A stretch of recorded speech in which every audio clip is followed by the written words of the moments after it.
Hey there, comic book fans. I am back from the comic shop again this week. Let's see, I got 6 comics and a book this week for a pretty big week because of the book, but actually it wasn't that expensive a book. But we'll start out with our top of the printer museum comics. Went with a flaming carrot with the bikini girls here. What issue is this? Issue number 13 by Bob Burden. This is, of course, a Marvel 10th anniversary cover in the box. Sergeant Fury was at 102. This is John Romita, inked by John Romita here. It's the Howling Commandos versus the Mob. Fun stuff. Had those on top of my printer all week to look at their covers. And now I'll put them away and pick up 2 more. Let me show you a freebie at the shop this week, too. It's a Deadpool with a noisemaker. Actually, it just doesn't make any noise. Pardon me. It just sticks his tongue out. Oh, hold on. Heard a little noise that time. Oh, there we go. Just got to blow hard enough to make the noise. I guess this was for the Deadpool Wolverine movie. Yeah, bring this to the movie and start using it. Everybody will love you. But just a silly thing from the comic shop that they're giving out. Promotional thing. Let's see what... You know what? I don't even remember what comic... I was chatting at the comic shop for over an hour tonight. I didn't even look at what comics I got. So this might be the first time I'm seeing them. Yeah, an issue of Spawn is out. 355. McConville, Booth, Corona, and Nugent. Still only $2.99. It's been good. It's been Spawn and the depowered angels and demons versus vampires who are taking over the earth because they still got their powers. But everybody who got their powers from heaven and hell is now depowered thanks to the Spawn, the Hell War that ended in issue 350. So it's been good. Rory McConville's a good writer. Brett Booth's a good artist. So fun Spawn action. Then from Magma Comics, Jason Starr and Dalibor Talajic, we've got Silicon Bandits number 3. This is the one that, I guess it's sort of a cyberpunk-ish one, where it takes place in the future where this couple worked for this big company and creating these AI robots. And then the owner of the company just went, oh, okay, you two are fired because the AI robots can now create other AI robots. And so they got pissed and they had some plan to get revenge on their boss, but then somehow criminals got involved. And now it's like criminals and cops and everybody's involved with these two and whatever their plan is, and there's robots, and there was a heist, and the heist got blown up at the end of last issue, and the criminals and cops showed up. So in this issue, I think it starts with a shooting match between the criminals and cops, and we'll see what happens. Then it's back. Saga number 67. You know, I'm one of the Saga diehards. Once it's, I like it. It's on my, it's not my favorite comic, but it's a good comic. It's on my pull list, so I'm okay with it showing up whenever it shows up. But most people, Saga, I think, has lost a lot of readers with its hiatuses. But I'm, diehard. I'm okay with hiatuses, but I understand when people are, people were used to getting their Saga every month, and then it disappeared, so they got used to not getting it. So I think a lot of people have dropped off it, but I still enjoy it. Then we've got Grimm, issue number 19. Interesting purplish cover.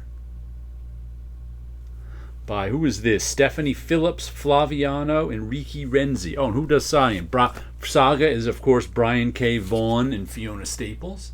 They've done every issue of Saga. Probably can't even see their names in that glare of yellow. But Stephanie Phillips is the writer, Flaviano the artist, and I think Rico Renzi is the colorist. Yes. And Tom Napolitano is the letterer. Cover by Flaviano. This is the one that's about Grim Reapers. Oh, pretty cool page there. Like whatever that monster is. And the afterlife has been having some problems. There's a little Rosie the Riveter action, I think. The afterlife has been having some problems, and Death died, and our lead character here, who's a Grim Reaper, has to take over Death's job, but she doesn't want to, and she hasn't yet. So far in the story, no one, and this part of the story is like no one can die. Everybody on Earth is just alive, no one can die, and they're trying to figure out what to do next. Now we've got the Department of Truth, number 24, and we've got a Kennedy headshot cover. The Zapruder film, art from the Zapruder film, and this is the one that's all about conspiracies, and if enough people believe a conspiracy, it rewrites the past and the conspiracy becomes true. So the Department of Truth is the U.S. department that tries to control what conspiracies people believe. And we're getting around to some Kennedy conspiracy stuff. And there's a whole thing with the leader of the Department of Truth is Lee Harvey Oswald. And the series started with him recruiting a new agent who has been the lead character of the story so far. But then we sort of switched over to another character who was the lead agent's husband, I think, and he is trying to save his husband from the Department of Truth. So that's kind of where we left off with this story arc. We'll see where it goes. Then I've got The Forged, issue number 9, a magazine. I've been really enjoying this magazine. Let me open it up here.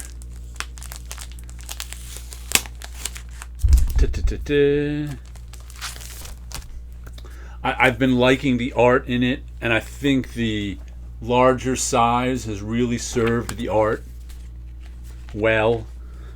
And it's a military sci-fi story. The Forged are this team of women who are in these mech suits and are out in space, doing things for the human empire. There's some of their mech suits. And then there's 2001 A Space Odyssey stuff that's happening when a whole group of people a group of whatever creatures, alien life, who live in hyperspace have been discovered, and is there going to be a war between the humans and the hyperspace creatures? We'll have to see. That's what this has been about, but I've enjoyed it a whole lot. Was it Greg Rucka? Greg Rucka is the writer. Troutman is the artist. Terrific art. Greg Rucka, Eric Troutman, and Mike Henderson. It's credited, so I'm not exactly sure who. Credited as story and art. So who's the artist? I'm not sure. It's not Greg Rucka. Is it Eric Troutman and Mike Henderson are the artists? Is one the penciler and one the inker? I don't know. Colors by Nolan Woodard. Letters by Ariana Mayer. So very much enjoyed this series. It's been fun. Let's see, the last thing I got, speaking of liking things that size, I picked up Adventure Man Volume 3. Hold on, this is shrink wrapped. Let me unshrink wrap it so I can show you inside. There we go. And I don't have Volume 2. Got Volume 1. And this is by, who is it? Matt Fraction and the Dodsons. Terry Dodson, what's his wife's name? Rachel Dodson is the inker. Clayton Cowles is the letterist. And I like this much better at this graphic album size than at comic book size, because they released these comic book size. Matter of fact, this is only 2 issues. It was only $15 retail because it's only 2 issues. But I bought the very first issue of Volume 1 way back when, and I was like, eh. It really didn't impress me. Then eventually I picked up Volume 1 at this graphic album size, and I really liked it. I was like, wow, the art works much better at this size, I thought. I haven't gotten volume. I haven't gotten volume 2 yet. It's been on my wish list on Amazon for a couple of years, but just haven't gotten around to getting it. But I saw this one like on the final order cutoff email for my LCS, and it was only $15. So I was like, you know what? I may as well order this one for my LCS, especially since sometimes when you get things from Amazon, they don't come in that good a shape. They always come in good shape to the LCS. So I decided to get this one there, and I don't even remember what the story's about. What does it say in the back? High adventure, all ages action, spectacle, and thrills abound in a gorgeous new installment of the award-winning team of Matt Fraction and Rachel and Terry Dodson. All right. The thrilling Adventure Man saga continues as Claire Connell and her family, new inheritors of the mantle of the Adventure Man, do battle with a long-forgotten foe with an axe to grind, the Deadly Ghost Gang. Like I said, I really like it at this size.